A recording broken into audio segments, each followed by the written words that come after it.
Selles videos vaatame, kuidas Eesti telekanalid kasutavad ära videoturundusvõimalusi YouTube'is.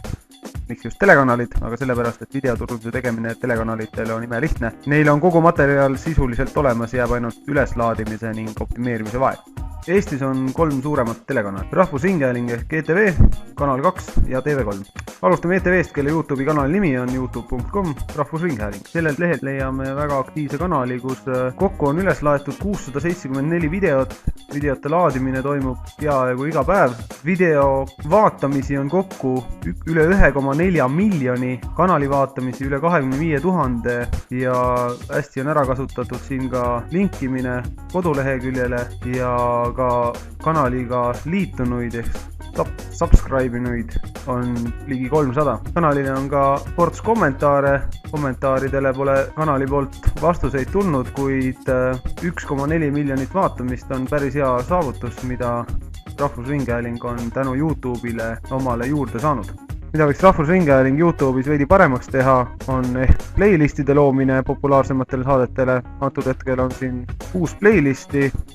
Eesti Laulu playlist on 2009. aasta oma, ehk siis 2010. aasta populaarne Ott Sepa ja Märt Avandi show jäi Rahvusringhäälingu poolt ise üles laadimata ning seetõttu on näiteks Andi Veeb saanud üle 200 000 vaatamise oma ETV lindistusele. Samal ajal kui Rahvusringhäälingu kanali kõige populaarsem video on Lenna Rapuntsel, millel 116 000 vaatamist ehk siis poole vähem kui Andi Veebil.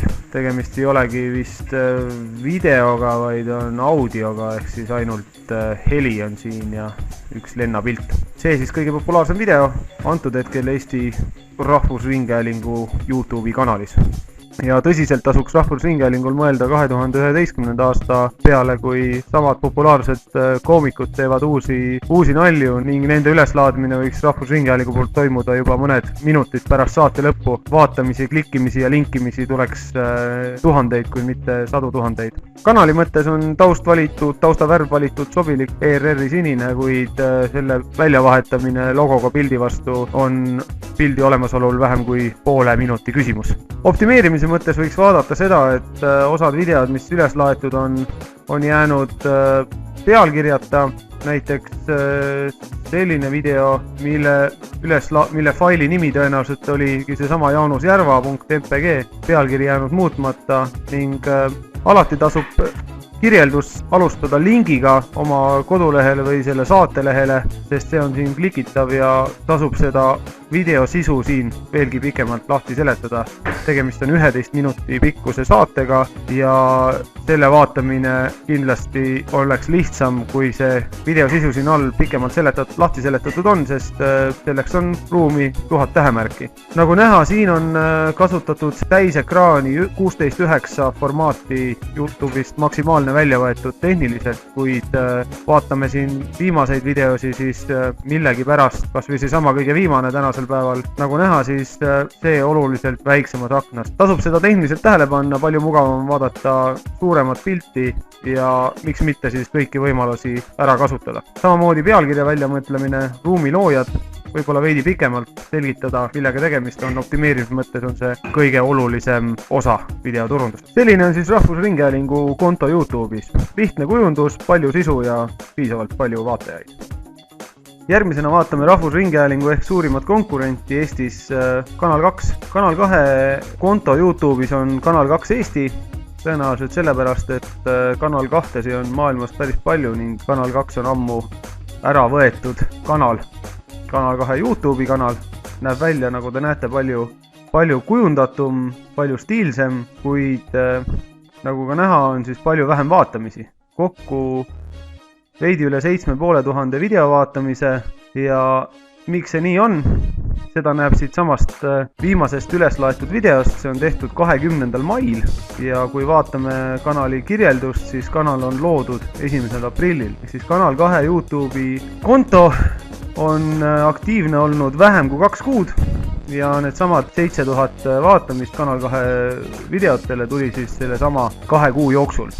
Nii et ma arvan, et Kanal 2, kes on Eestis siin antud hetkel vist statistiliselt number 1 kanal, peaks mõtlema oma YouTube'i kanali sisu peale eriti, sest välimus on siin välimusega on natukene vähemalt vaeva nähtud, aga sisu on jäänud poolikuks. Mida veel tähele panna, siis see, et kanali konto looja vanus oli 23 aastat, see meile väga palju tarkust või teadmist juurde ei anna, seda saab siit ühe klikiga ära peita.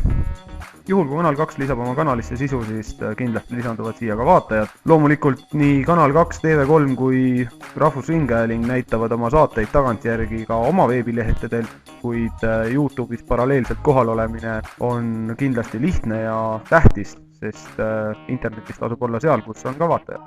TV3 kanal YouTube'is ei ole TV3 Eesti, sest peale pikka otsinguid ma ei suutnudki TV3 YouTube'i kanalit leida ja tegin selle kanali ise. Kui keegi TV3-st juhtub seda videot vaatama, siis annan lihtsalt küsimise peale selle kanali teile, et te saaksite YouTube'is oma videosi näidata. TV3-le võib-olla nii palju mõtlemisainet, et YouTube'i otsing TV3 Eesti kohta annab kõige populaarsema kanali kellegi kodanik Andrese kanali, kellel on TV3 sarjade üleslaadimisega tulnud üle 5 miljoni vaatamise, kanali vaatamise ligi 70 000 ehk siis rohkem kui Rahvusringhäälingul ja Kanal 2 kokku. See link kahjuks siin küll ei tööta, aga kui see nüüd ei ole TV3 ametlik kanal, siis TV3 on selle võrra, siis 5 miljoni vaatamise võrra turunduslikult jäänud vaesemaks.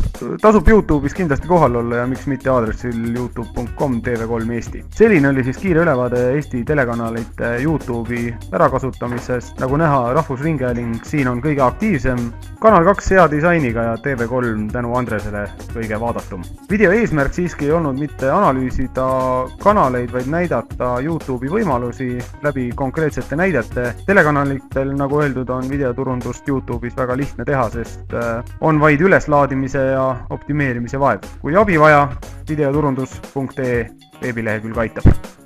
Kohtumiseni!